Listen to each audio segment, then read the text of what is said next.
My boyfriend refused to marry me after I got fat and told his friends that he couldn't be tied to someone who let herself go. So, I got rid of my weight and dumped him. We met when I was 22. I weighed 120 pounds. Justin wouldn't shut up about how perfect I was. "You're like a model," he'd say. "All my friends are jealous." He'd grab my waist in public, show me off like a trophy, take photos from angles that made me look thinnest, post them with captions like, "My girl's a 10. I thought it was love. I was an idiot. 3 years in, I brought up marriage. "We should wait," he said, "till we're more financially stable." Made sense. We were both still building careers. I was making $40,000 at a nonprofit. He was making $60,000 at his corporate job. Year 4, I mentioned it again. "Maybe next year," he said. "No rush, right? We're basically married already." Except we weren't. His brother got engaged that year to his girlfriend of 18 months. Justin said, "They're rushing into it." Year 5, my dad died. Sudden heart attack at 53. I was destroyed. Food became my only comfort. Mom's casseroles every night, crying into pints of ice cream, stress eating through grief counseling. Depression made me exhausted. Stopped going to yoga. Stopped cooking healthy meals. 40 pounds in 8 months, size 4 to size 12. My clothes stopped fitting. I lived in sweatpants. Justin noticed immediately. "Babe, you're getting a little thick." Then, "You should hit the gym."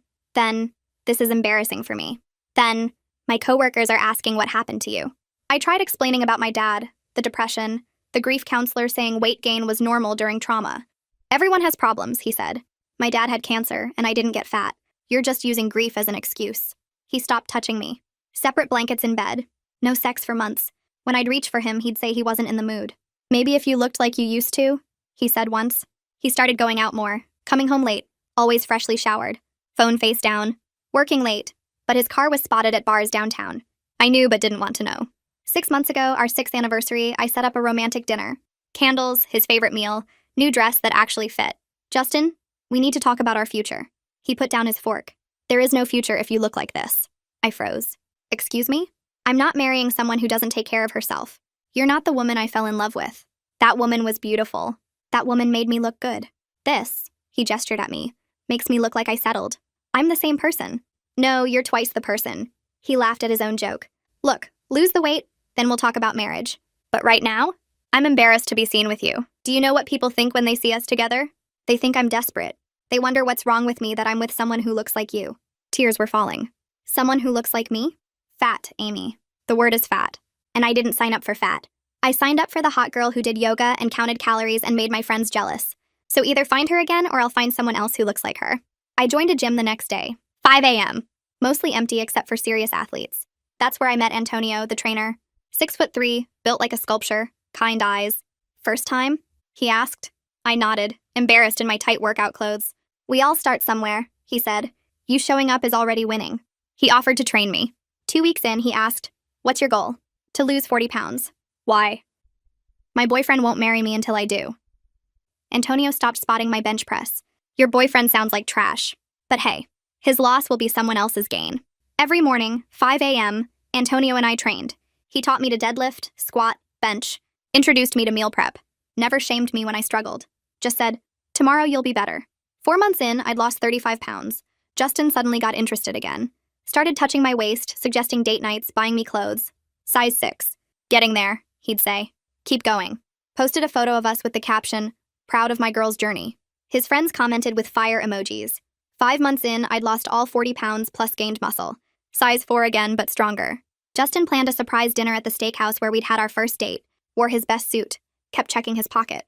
I knew what was coming. After appetizers, he stood up. The whole restaurant could see. Got down on one knee, pulled out a Tiffany box. 2-carat diamond. "Amy," he said loudly, making sure everyone heard, "you've proven you can be the wife I deserve. You've shown dedication, discipline, and the ability to be the woman I fell in love with again. Will you marry me?" The restaurant was silent. Phones out, recording. I looked at the ring, at him. No. His smile froze. The restaurant stayed quiet for maybe 3 seconds. Then whispers started. Justin's face went from confused to red. His jaw got tight. He was still down on one knee holding that ring box. I could see phones everywhere. At least 12 people recording. Some lady at the table next to us had her phone up recording the whole thing. The waiter who'd been bringing our food stopped halfway across the room. Justin stood up fast. The ring box snapped shut. He grabbed my wrist across the table. Not hard enough to hurt, but firm enough that I felt trapped. I pulled my hand back and stood up. My chair scraped loud against the floor. Everyone was staring. I grabbed my purse from the back of my chair. Justin started talking, but his voice came out weird and tight. He asked what I was doing, told me to sit back down, said we needed to talk about this. I walked toward the exit. My legs felt shaky, but I kept moving. Justin followed me. His voice got louder. He said I was embarrassing him, asked if I was serious right now, demanded I come back to the table. The restaurant manager appeared near the door. She was an older woman with gray hair pulled back. She stepped in front of me and asked if everything was okay. Her eyes looked concerned. I told her I was fine but needed to leave right away. She nodded and moved aside. Justin tried to follow me out, but the manager put her hand up and asked him to please return to his table. I pushed through the door into the cold night air. My car was parked 3 blocks away. I walked fast. My heels clicked on the sidewalk. I could hear Justin yelling my name from the restaurant entrance, but I didn't turn around. I got to my car and my hands shook. So bad I dropped my keys twice before I got the door unlocked. I climbed in and locked the doors. Started the engine. Justin wasn't following me. I pulled out of the parking spot and drove straight to Haley's apartment across town. The drive took 20 minutes. I didn't cry. I just gripped the steering wheel and focused on the road. Haley lived in a small building near the college where we'd met 8 years ago. I parked in front and texted her that I was outside. She opened her apartment door before I even knocked, took one look at my face and pulled me inside without saying anything. Her apartment smelled like vanilla candles. She guided me to her couch, asked if I wanted water or tea. I shook my head. Then I started crying. Not quiet tears, big ugly sobs that made my whole body shake. Haley sat next to me and put her arm around my shoulders. She didn't ask what happened, just let me cry. After maybe 10 minutes I could breathe again. I told her Justin proposed. She waited. I said I told him no. She squeezed my shoulder and said good. My phone started buzzing in my purse. Once, twice, then constant buzzing. I pulled it out. Text messages filling my screen. Justin's name, his brother, his mom. Numbers I didn't recognize. The buzzing wouldn't stop. Haley took my phone and looked at the screen. She scrolled through some messages. Her face got angry. She turned the phone toward me. Justin's message said I was an ungrateful bitch who embarrassed him in public after everything he did for me. Said I owed him an explanation. Called me selfish and cruel. Haley asked if I wanted to read the rest. I shook my head. She held down the power button and turned off my phone. Set it on her coffee table face down. The apartment got quiet without the buzzing. Haley asked if I wanted to stay the night. I nodded. She got me pajamas and a spare toothbrush. I changed in her bathroom, washed my face, looked at myself in the mirror. My makeup was smeared. My eyes were red and puffy. But I didn't look sad. I looked relieved. We stayed up talking until 3 in the morning. Haley made tea. We sat on her couch with blankets. I told her everything Justin said over the past year. The comments about my weight, how he stopped touching me, the way he only got interested again after I lost the pounds. Haley listened to all of it. Then she started pointing things out. Said Justin only ever complimented my looks, never my personality or brain or kindness. Said he withdrew love and affection as punishment when I didn't meet his standards.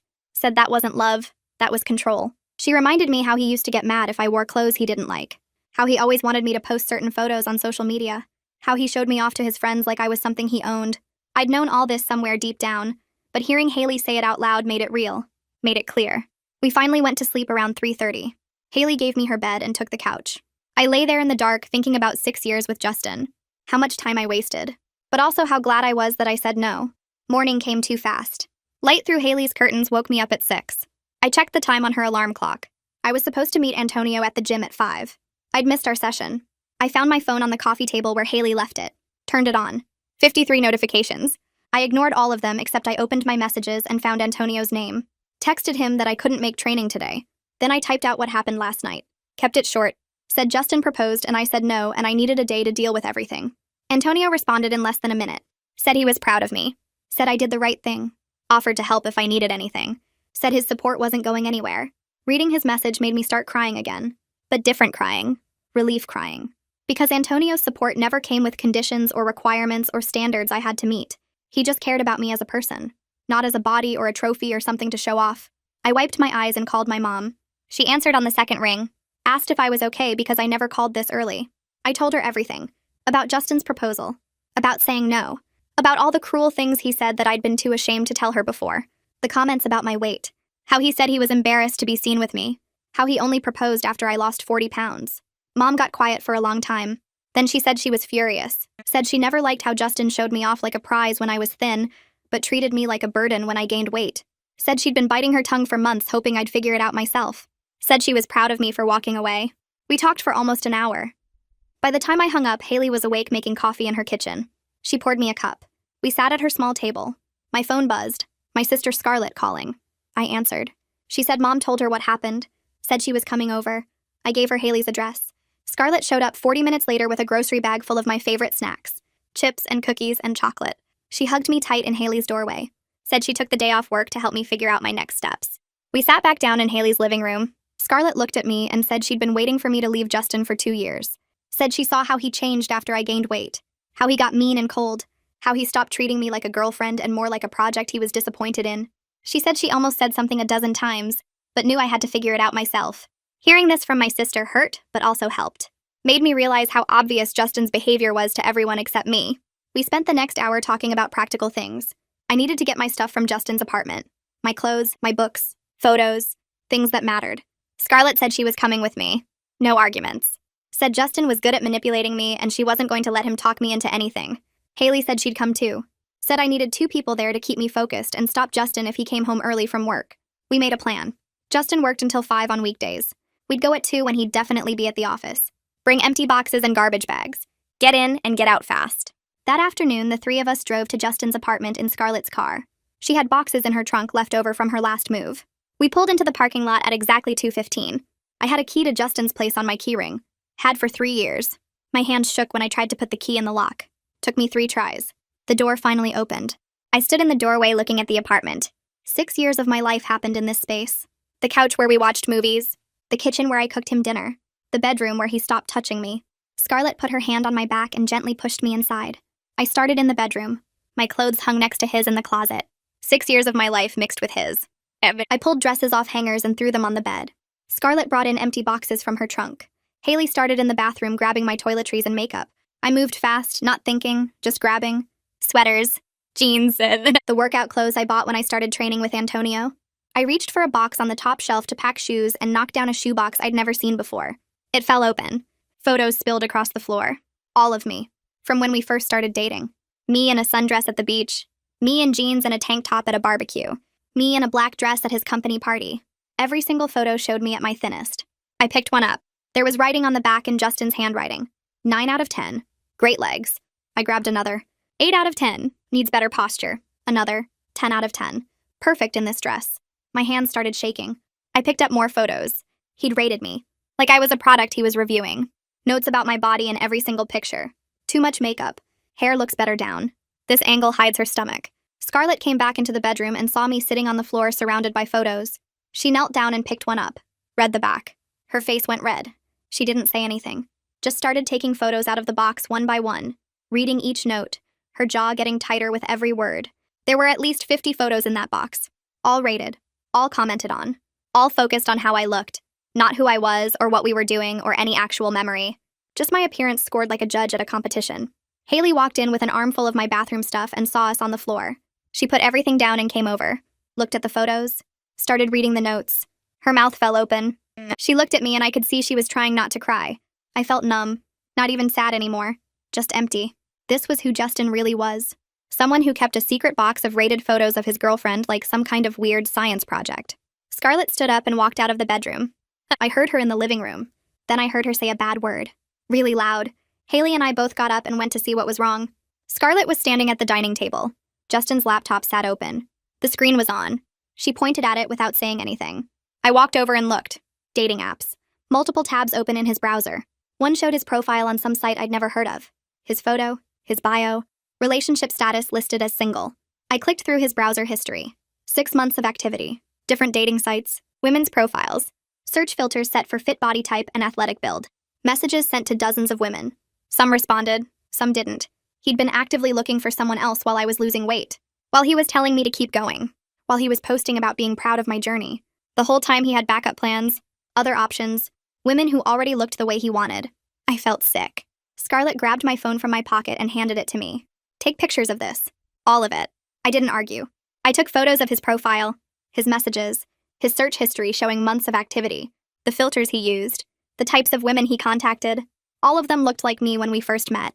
Thin, conventionally pretty, the kind of women he could show off to his friends. Haley came over with the shoebox. Document this too. The rating notes. I took photos of several pages of his handwriting. His scores, his comments about my body, evidence of his obsession with my appearance, his need to rate and judge and control how I looked. We packed faster after that, threw things in boxes without folding them. I didn't care about being neat anymore. Just wanted to get out. Grabbed my books from the shelves, my photos from the walls, my kitchen stuff from the cabinets, things my dad gave me before he died, a blanket my mom made, items that actually mattered. 2 hours later, we had everything important packed. 6 boxes and 4 garbage bags. I left behind furniture and decorations and things Justin bought me. Didn't want any of it. I took my key off my keyring and put it on the kitchen counter. Wrote a note on a piece of paper. I'll get the rest later. Don't contact me. We carried boxes down to Scarlett's car in the parking lot. 3 trips up and down the stairs. I felt lighter with each box we loaded, like I was leaving weight behind instead of taking it with me. The physical stuff didn't matter. What mattered was getting away from someone who rated me like a product and shopped for replacements while pretending to support me. We were loading the last box when Justin's car pulled into the parking lot. He parked right behind Scarlett's car, blocked us in completely, got out and walked toward us. His face was red. He looked at the boxes in the trunk. At me. At Scarlett and Haley standing on either side of me. We need to talk. Alone. Scarlett crossed her arms. She's not going anywhere alone with you. Justin's jaw tightened. This is between me and Amy. Haley stepped closer to me. Anything you need to say, you can say in front of us. Justin looked at me like he expected me to tell them to leave. I didn't say anything. He ran his hand through his hair. Look, I didn't mean those things I said. About your weight. I was just trying to motivate you to be healthy.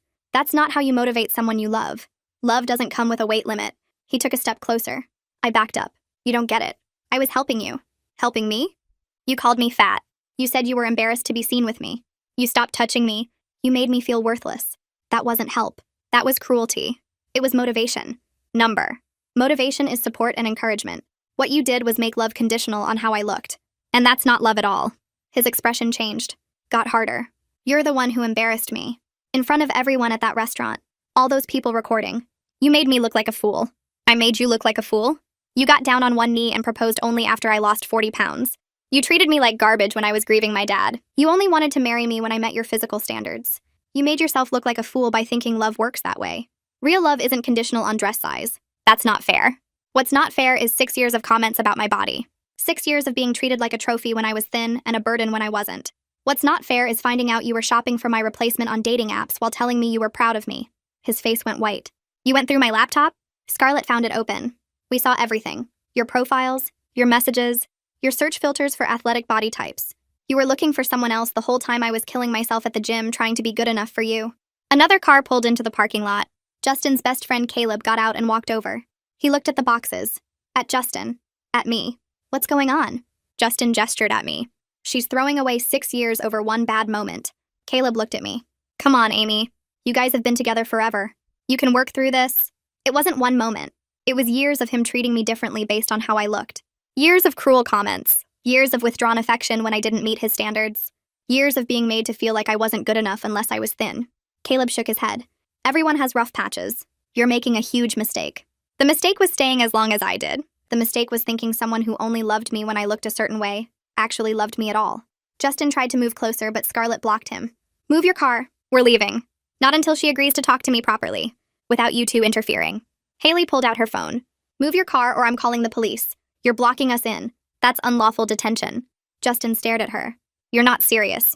Try me. Justin and Caleb looked at each other. Caleb said something quiet I couldn't hear. Justin's shoulders dropped. He walked back to his car. Moved it to a parking spot. Scarlett, Haley, and I got in the car fast. Scarlett started the engine and pulled out of the parking lot. I looked in the side mirror. Justin and Caleb were still standing there. Justin was yelling at Caleb about something. Getting smaller and smaller as we drove away. I felt relief. Not sadness. Not regret. Just relief that I was leaving.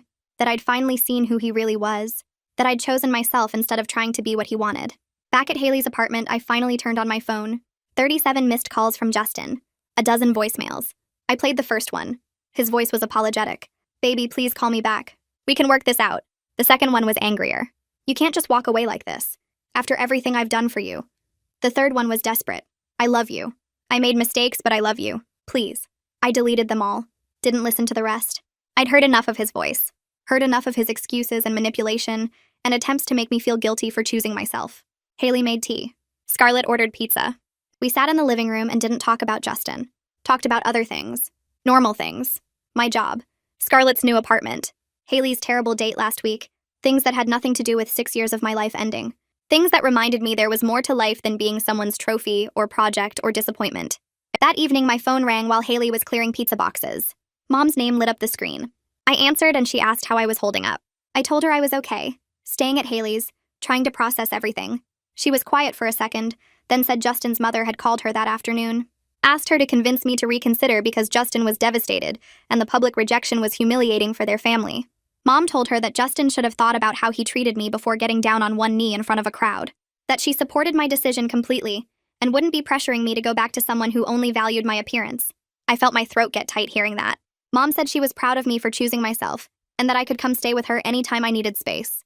I thanked her and we talked for a few more minutes before hanging up. The next day, I went back to work at the nonprofit. My desk was exactly how I'd left it 3 days ago, but everything felt different. My coworker Rachel noticed I wasn't wearing my usual smile and asked if I was all right. I kept it brief and told her Justin and I had broken up. She squeezed my shoulder and said she was sorry. Word spread fast in a small office. By lunch, 3 other coworkers had stopped by my desk with supportive comments and offers to grab coffee if I needed to talk. My supervisor pulled me aside around 2 and said she'd noticed I seemed distracted, offered me flexible hours for the next week if I needed time to process everything. I told her I appreciated it, but work was actually a good distraction. She nodded and said the offer stood if I changed my mind. That evening, Antonio texted asking if I was ready to resume training. I stared at my phone for a minute, then typed, yes. We agreed to meet at the gym the following morning at 5 a.m. like usual. I showed up in the dark parking lot at 4:50, and Antonio was already inside setting up equipment. He didn't ask about Justin or the proposal, just put me through a brutal workout that had my muscles screaming and sweat pouring. Deadlifts, box jumps, kettlebell swings, burpees until I couldn't think about anything except breathing and moving. When we finished, I was shaking and exhausted, but the anger and frustration that had been sitting in my chest felt lighter. Antonio handed me a water bottle and said good work. After I caught my breath, we grabbed coffee at the place next door like we sometimes did. Sat at a corner table with our protein shakes and breakfast sandwiches. Antonio looked at me across the table and said he was glad I said no to Justin. That I deserved someone who loved me at any size, not someone who only wanted me when I looked a certain way. His words hit me harder than the workout had. I realized sitting there that our friendship over the past 5 months meant more than 6 years with Justin. Antonio had seen me struggle and fail and succeed, and never once made me feel less than enough. The next few days, Justin started showing up everywhere. Outside my workplace at 5:30 when I left for the day. Parked across from Haley's apartment building when I got home. I'd see his car and my stomach would drop. He left notes on my windshield asking to talk, saying he made a mistake, that he loved me and we could work through this. I threw them away without reading past the first line. Haley noticed his car outside her building 3 nights in a row and said it was getting creepy. Scarlett called me the following evening and said I should stay with Mom for a while. That Justin knowing where Haley lived and showing up there wasn't safe. I didn't want to agree because moving back to my childhood bedroom felt like going backward. But Scarlett was right. I packed a bag and drove to Mom's house that night. She had my old room ready with fresh sheets and said I could stay as long as I needed. Sleeping in my twin bed surrounded by high school photos felt strange, but also comforting in a way I didn't expect. A week after the proposal, Haley texted me a link. Someone had posted a video of the restaurant scene on social media. I watched myself say no and walk out while Justin stayed frozen on one knee. The video had been shared hundreds of times around our city. Several people in the comments recognized us. Most of the comments were supportive, saying I did the right thing and that Justin's proposal speech was gross. A few said I was cruel for rejecting him publicly, but those got ratioed by other commenters pointing out he chose to propose publicly, so he got rejected publicly. The video kept getting shared. By the end of the week, it had thousands of views. My phone rang 2 days later and I didn't recognize the number. Answered it anyway. Justin's brother was on the other end. Not Justin's mother this time, but his actual brother, whose name was also Justin, but everyone called him JK. He said he wanted to apologize for how his brother treated me. That he'd tried to talk to Justin about the weight comments months ago, but Justin wouldn't listen. JK admitted their family placed too much importance on appearance, and that Justin learned those values from their parents. He said he was sorry I had to deal with that for 6 years, and that I made the right choice walking away. I thanked him, and we talked for a few more minutes before hanging up. His apology meant something because it came without expectation or pressure. The next week, I started seeing a therapist.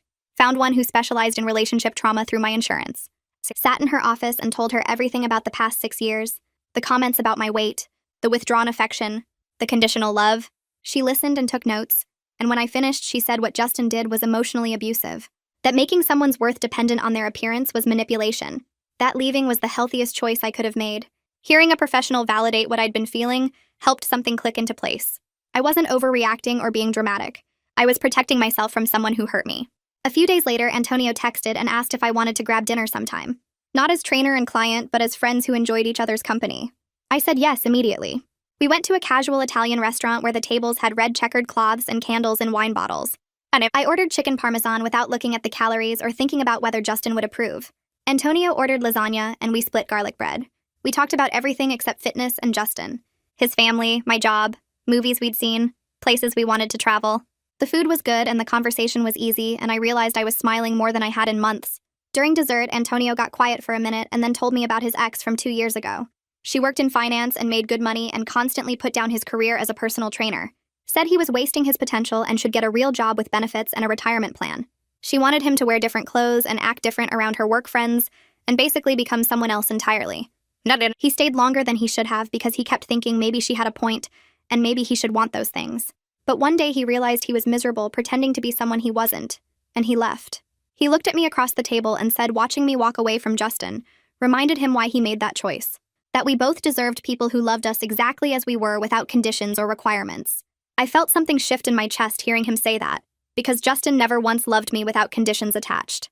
The next morning, a delivery truck pulled up to my mom's house while I was having coffee in the kitchen.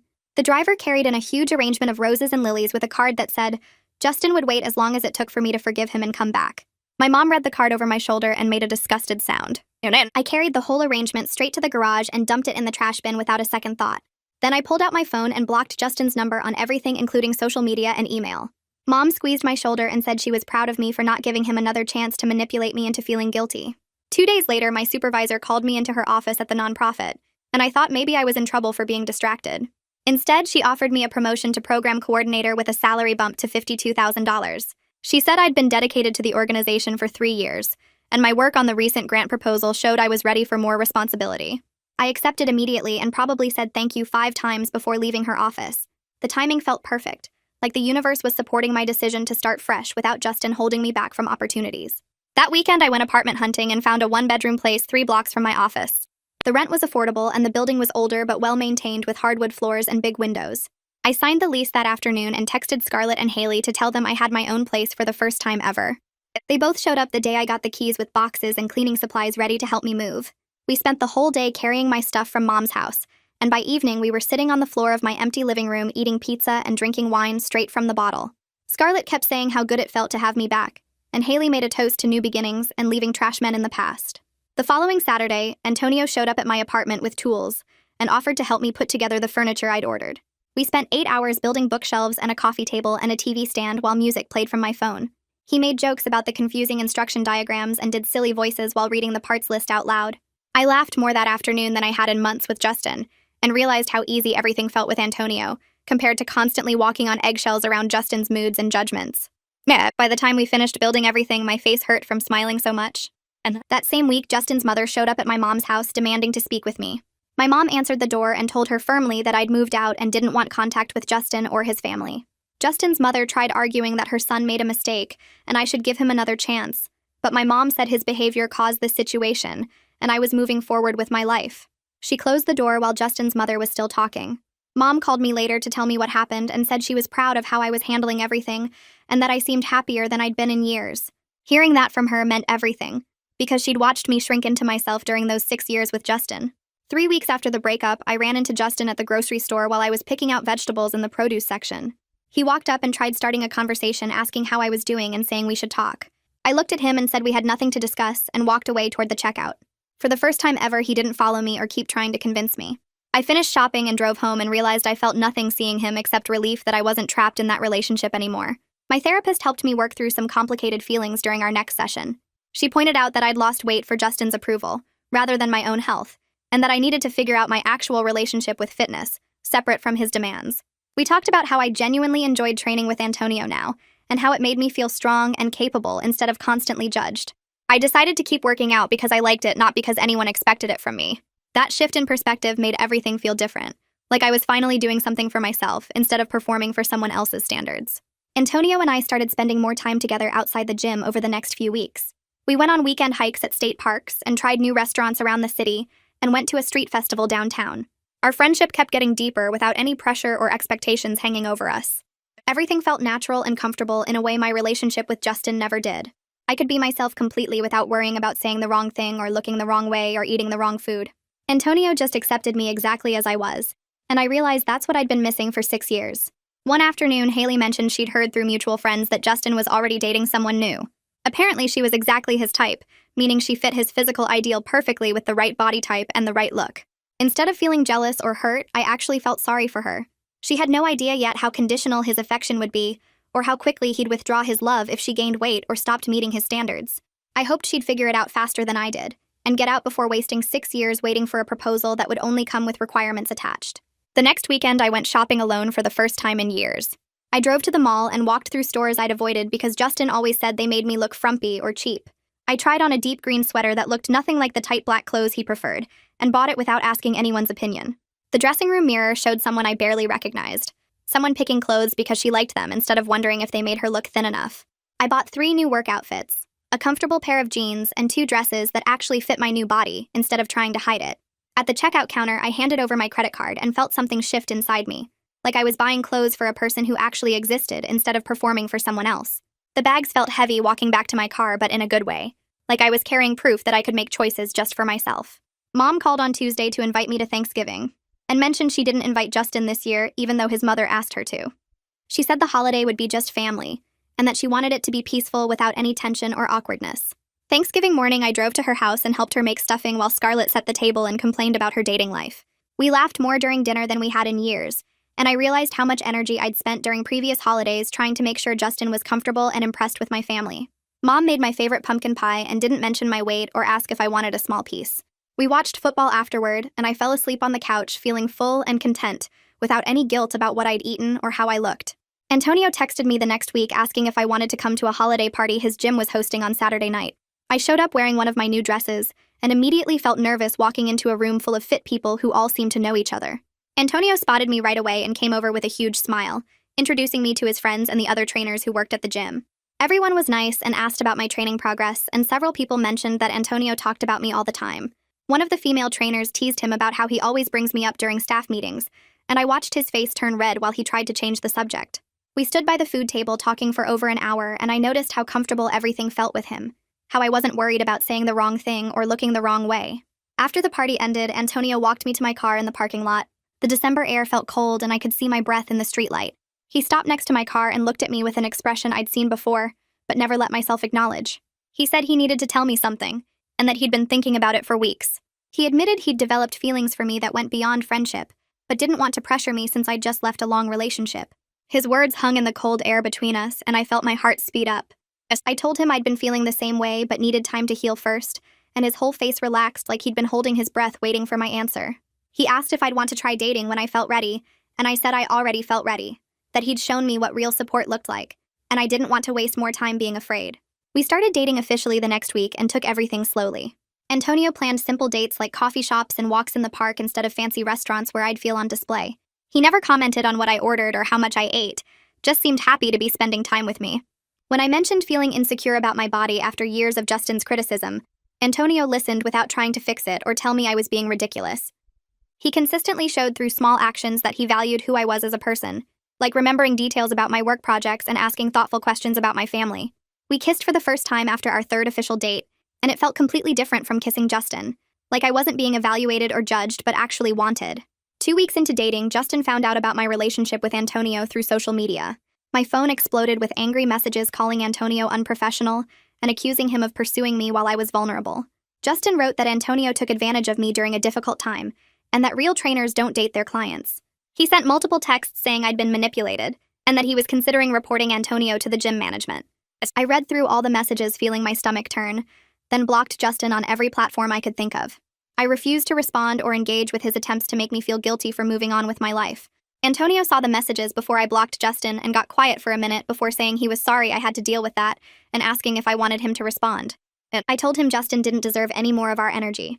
My next therapy session focused on processing the guilt Justin tried to create with those messages. My therapist pointed out that his anger came from losing control over me rather than genuine hurt feelings about the relationship ending. She reminded me that I had every right to move forward with my life, and that Justin's opinion about my choices didn't matter anymore.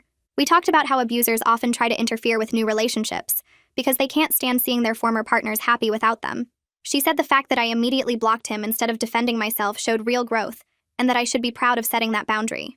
I left her office feeling more confident that I'd made the right choice with Antonio, and that Justin's manipulation tactics wouldn't work on me anymore. 3 months after the breakup, I was thriving at my new job as senior program coordinator. My supervisor praised my work on a grant proposal that brought in $50,000 for our programs, and my coworkers started coming to me for advice on their projects. My relationship with Antonio kept growing stronger through honest conversations about our needs and boundaries. We talked about past relationships and what we wanted for the future without any games or hidden expectations. Everything felt balanced and healthy in ways my relationship with Justin never did, like we were building something together instead of me constantly trying to meet impossible standards. Antonio met my family at a casual dinner and everyone loved him, especially Mom, who pulled me aside later to say she could see how happy I was. Scarlett came over to my apartment one evening, and we sat on my couch drinking wine while she scrolled through old photos on her phone. She stopped on a picture from 2 years ago at a family barbecue and showed it to me. I looked exhausted in the photo, my smile forced and my posture tense. Scarlett said I seemed like a completely different person now, more confident and genuinely happy instead of constantly anxious about meeting impossible standards. She told me she had her real sister back after watching Justin slowly diminish my personality over 6 years. I started crying and she hugged me, saying she was so proud of me for leaving and for building a life that actually made me happy. We stayed up late talking about everything I'd been through and everything that was different now, and I felt grateful to have people in my life who actually wanted me to be happy. Antonio and I took a weekend trip to the mountains in late February. We drove up Friday after work and spent Saturday hiking trails through pine forests. The air felt crisp and clean, and I could see my breath as we climbed higher. We reached a scenic overlook around noon and sat on a flat rock eating sandwiches while looking out over the valley below. Antonio got quiet for a minute and then said he needed to tell me something. He said he was falling in love with me, and that being with me felt natural and right in a way nothing else in his life ever had. I felt tears start in my eyes and told him I was falling in love with him too. We sat there holding hands and looking at the mountains, and everything felt perfect without any performance or conditions attached. This was what love was supposed to feel like, and I'd wasted 6 years not knowing the difference. 2 weeks after the mountain trip, I stopped at a coffee shop near my apartment to grab something before work. The place was busy with the morning rush, and I stood in line checking my phone when someone tapped my shoulder. I turned around and saw Caleb Torres standing there holding a coffee cup and looking uncomfortable. He asked if we could talk for a minute, and I almost said no, but something about his expression made me agree. We moved to a corner table away from the crowd, and he sat down across from me looking at his hands. He said he needed to apologize for what he said at Justin's apartment that day when I was moving out. He told me he was wrong to try convincing me to stay, and that he didn't understand the full situation back then. Caleb explained that Justin had been angry and miserable since I left, and was taking it out on everyone around him, including their whole friend group. He said Justin blamed everyone else for what happened and refused to admit he did anything wrong. Caleb looked up at me and said he finally understood why I needed to leave after watching Justin's behavior over the past few months. He told me Justin was the same person he'd always been, but Caleb just hadn't wanted to see it before. I thanked him for the apology and told him I appreciated it, but that I'd moved on completely. He nodded and said he could tell I looked happier than he'd ever seen me with Justin. We talked for a few more minutes about nothing important, and then I left to head to work feeling oddly satisfied that even Justin's best friend could see the truth now. My 1-year work anniversary at the nonprofit fell on the same week we received confirmation about a major grant I'd helped write and submit. The grant brought in $75,000 for our youth programs, and my supervisor called a staff meeting to announce the funding. She stood at the front of our conference room and talked about the team effort, but then specifically praised my contributions to the proposal. She said my research and writing had been important to securing the grant, and that the organization was lucky to have me. My coworkers clapped and several people congratulated me after the meeting ended. I sat at my desk afterward feeling proud of something I'd accomplished that had nothing to do with how I looked or what anyone thought of my appearance. This success came from my skills and hard work and dedication to the mission. Nobody cared what size clothes I wore or whether I matched some standard of physical perfection. They valued what I contributed and the results I produced. I spent the rest of the day working on program plans for how we'd use the grant money and felt more confident in my professional abilities than I ever had during my years with Justin. Antonio met my family the following weekend at a casual dinner Mom hosted at her house. I'd been nervous about it all week, but Antonio seemed completely relaxed when we arrived. Mom answered the door and immediately pulled him into a hug, saying she'd heard so much about him. Scarlett was already in the kitchen helping cook, and she came out to introduce herself with a big smile. We all sat around the dining table eating Mom's pot roast, and Antonio fit right in with the conversation. He asked Mom about her garden and listened to Scarlett talk about her job and shared funny stories about training clients at the gym. Nobody mentioned Justin once during dinner, which felt like a relief. After we finished eating, Mom asked me to help her get dessert from the kitchen, and once we were alone, she grabbed my hand. She said she could see how happy I was, and that it showed in everything about me. She told me Antonio looked at me the way someone should look at the person they love, and that she was glad I found someone who valued me properly. She said she'd worried about me during those last years with Justin because I'd seemed so small and anxious all the time. Now I seemed like myself again, but stronger and more confident. I hugged her and felt grateful that my family could see the difference too. A week later, I got a text from someone I knew casually from Justin's friend group, asking if I'd be willing to meet Justin to talk about closure. The message said Justin wanted to apologize properly and discuss ending things on better terms. I stared at my phone for a minute, thinking about how to respond. Then I typed back that I had all the closure I needed and asked that Justin respect my boundaries by not contacting me again through mutual friends or any other method. I said I'd moved on completely and had no interest in revisiting our relationship or hearing apologies that should have come months ago. I hit send and blocked the mutual friend's number because I didn't want to deal with any follow-up messages trying to convince me otherwise. Antonio was at my apartment when this happened, and I showed him the exchange. He asked if I was okay, and I realized I genuinely was. I felt nothing about Justin trying to reach out except mild annoyance that he couldn't accept my decision. Antonio said he was proud of me for maintaining my boundaries, and we spent the rest of the evening cooking dinner together and watching movies. The mutual friend managed to reach me through social media a few days later before I could block that account too. She sent a long message saying she'd delivered my response to Justin, and that he seemed genuinely surprised I was serious about never speaking to him again. She said he acted like he expected me to eventually forgive him and come back once I'd had time to cool off. The message described how Justin kept saying I was overreacting, and that couples fight and make up all the time. He apparently told their whole friend group that I was being dramatic, and that I'd realize I made a mistake soon enough. Reading this made me feel even more certain I'd made the right choice. Justin still didn't understand what he did wrong or why his behavior was unacceptable. He saw our breakup as a temporary fight rather than the end of a relationship where he'd spent years treating me terribly. He thought I'd come crawling back because he couldn't imagine that I'd actually choose to leave him permanently. I blocked the mutual friend on social media and told Antonio about the message that night. He said Justin's reaction proved I made the right call because someone who truly understood their mistakes wouldn't expect automatic forgiveness. Antonio and I celebrated 6 months together with a quiet dinner at the Italian restaurant, where we'd had our first date as more than friends. He'd made a reservation, and we sat at the same corner table where we'd eaten that first time. The waiter brought bread, and we talked about how different everything felt now compared to 6 months ago. Antonio reached across the table and took my hand and said he had something for me. He pulled out a small wrapped box, and I opened it to find a silver bracelet with a tiny charm that said strong in simple letters. He told me he saw it and immediately thought of me because strength was what he admired most about me. Not physical strength from training, but the strength to leave a bad situation and build a better life. I put the bracelet on right away and told him I'd wear it every day as a reminder of how far I'd come. We finished dinner and walked around downtown holding hands, and I felt completely content with where my life was now. My therapist brought up the idea of ending our regular sessions during our next appointment. She said I'd made significant progress in rebuilding my self-esteem and establishing healthy relationship patterns over the past several months. She explained that I'd done the hard work of healing, and that I should feel proud of my growth. We could transition to meeting once a month or as needed rather than weekly. I felt a mix of emotions hearing this because therapy had been such an important part of my recovery from Justin's treatment. But I also recognized that she was right about my progress. I could identify unhealthy patterns now and set boundaries and choose relationships that added value to my life. I didn't need constant guidance anymore because I'd developed the tools to navigate situations myself. We agreed to meet monthly going forward with the option to increase frequency if needed. Walking out of her office that day, I felt accomplished knowing I'd put in the work to heal properly. 2 weeks later, my supervisor called me into her office and told me the organization wanted to promote me to senior program coordinator with a salary increase to $58,000.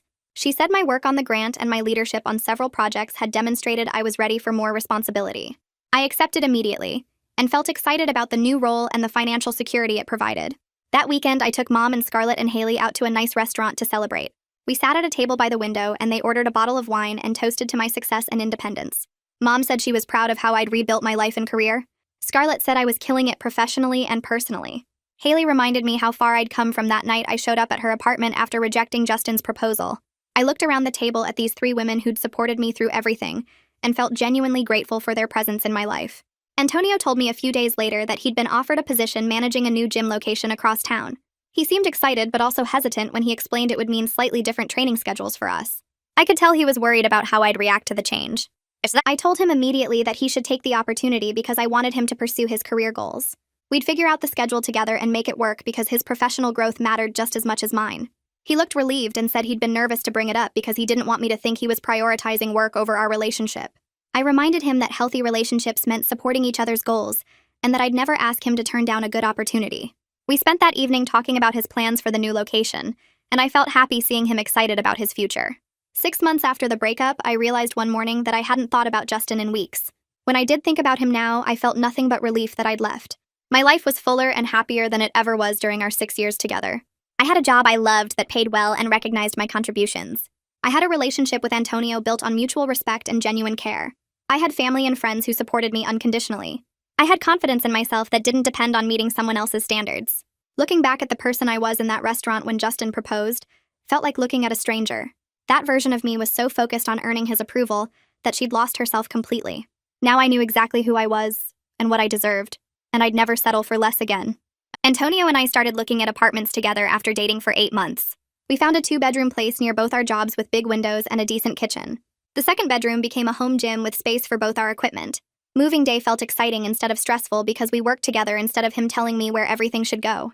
Antonio asked what I wanted before making decisions about furniture placement or wall colors. We painted the living room together and got paint all over each other and laughed instead of fighting about doing it wrong. Setting up our home felt like building something together, rather than fitting into someone else's space. I kept thinking about how Justin controlled every detail of his apartment and never asked my opinion about anything. Antonio wanted my input on everything from which couch to buy to how to organize the kitchen cabinets.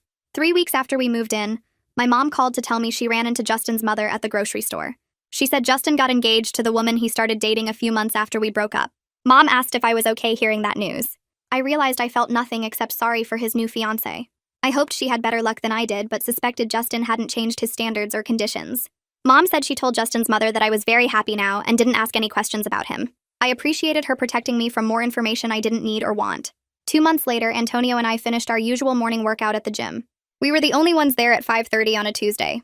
He asked me to wait a minute before heading to the showers. He got down on one knee right there on the gym floor where we first met. No audience, no phones recording, no performance. He said he loved me exactly as I was right now and would love me exactly as I would be in the future. He said he wanted to build a life with me based on who we both really were. I said yes immediately because I knew he meant every word. The ring was simple and perfect, and he put it on my hand with shaking fingers. We sat on the gym floor together for a while, just holding each other before going home to call our families. Now I'm planning our wedding with Antonio, and it feels completely different from how I imagined planning with Justin.